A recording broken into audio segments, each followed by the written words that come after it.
Here's something you can do. Most builders don't do it because it's an added expense, but sometimes it does provide us with a little more added protection, keeping the water away from the fascia board. And that would be to install a spacer in between the L metal, the roof edge metal, and the fascia board. And a lot of times this is done just simply by nailing a 1x2 along the perimeter of the building before you put the roof edge metal on.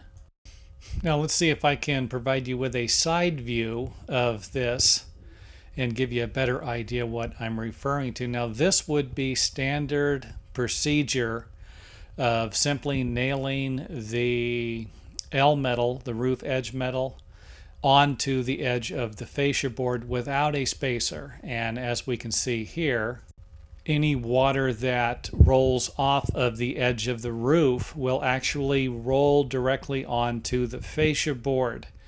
This is common. This is the most common method of construction used, and I myself have used it a lot because of the cost. It's an added cost of labor and materials to do something like this. So this is the standard method.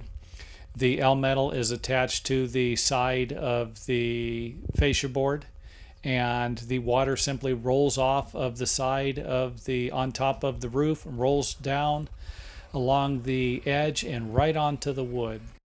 Now here's an example of what I'm talking about. You can see the roof edge metal there. It's right up against the fascia board, and there is no space in between it.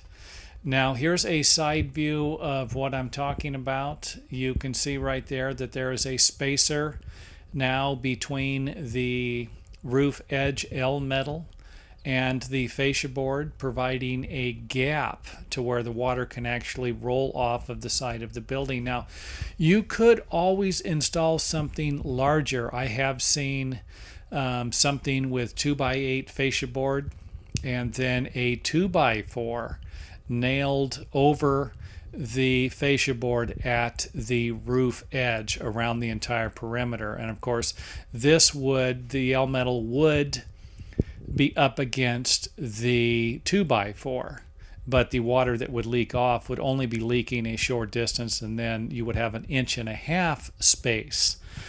So again, there are a few different ways you can handle this situation. This is just one of them. But it's a great idea, and I understand, like I said earlier in the video, that it is going to cost a little more money and take a little more time to do something like this. But if this is something you think is a great idea, then give it a shot.